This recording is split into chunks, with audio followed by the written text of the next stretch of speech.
Hey guys, Mr. Stark at Porter & Chester again.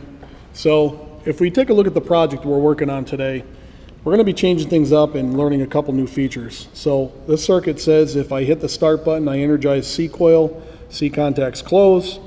One of the C contacts is a holding circuit, the other C contact will energize a TR. It's going to energize a timing relay. So if you remember what type of timing relay, if you look at that symbol is an on delay.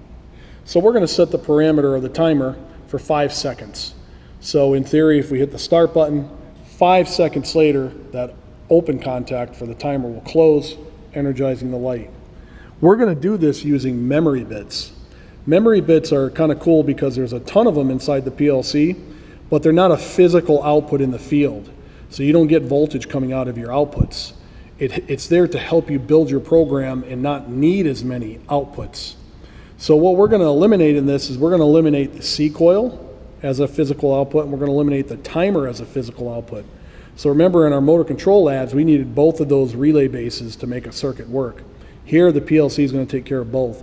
The only output that we're going to use is the indicator light. So let's build this thing and see how it works.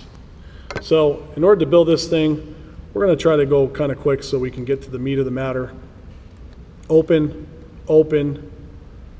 Go to branch, drop your branch, go to coil, drop your coil. Clear your mouse. We're going to go to labeling our first input as input 0. We're going to label our second input as input 1. And now we're going to use the first feature. This would normally be a Q, right? But in this case, we're going to put M for memory bit. It's going to act just like a coil, except we don't need the physical output. Just like our regular coils, well, we want this to be labeled the same. So what's cool is now we have a holding circuit and we don't actually have a physical piece doing that like the relay did before. So now we're going to come up, we're going to add a rung. We're going to add an open contact. Then we have to find the timer blocks. Go up here, right here, you see where it says function block? There's a ton of function blocks. We're going to click on the first one that says timer. We're going to bring this down. We're going to lay it down, and we're then going to go to coil again and put coil. Now, I'm going to clear this block for a second. Right now, I've just installed an open contact in series with my timer. I'm going to call it MO. So when that gets energized, that closes and starts my timer. Now I'm going to set the parameters for my timer. You'll notice in the box it says TON. That stands for timed on. I have to set my parameters for this. So right now, my preset, well, we don't need that much time. I'm going to go down to 5 seconds. And I have to set it for seconds. Right now it's set for minutes. So I'll go to 1 second. Then I'm going to hit apply. Now every time you use a timer, you need to use memory bits. So my timer is actually going to activate a memory bit, which is really like a coil.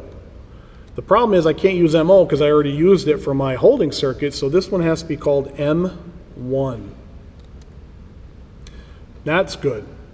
Now M1 is our timer, but now that timer is going to energize a light. So we're going to add another rung. We'll come over here, hit an open contact. And now we're going to use our first real output, which we got to pick a coil for. And we're going to label this right here. We're going to label this open contact. What controls that contact? It's actually M1. So we're going to call that M1. And we're going to call this coil our first physical output, our only one that we've needed, Q0.0. And we know that we're going to just call that a green light. Pretty cool that we just eliminated 2 outputs by using memory bits and timers. Now we're going to go over to commission, and once again make sure your PLC is on and your control power is on so that you're ready to do this. We're gonna hit commission. You're going to see that I'm going to log in.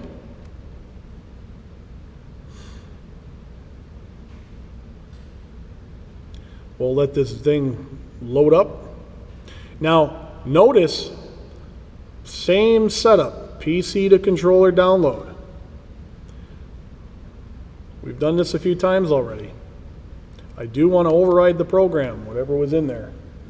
This stage I don't quite remember. Now I'm going to start the controller so I can see this happen in real time. Go back to your program up here.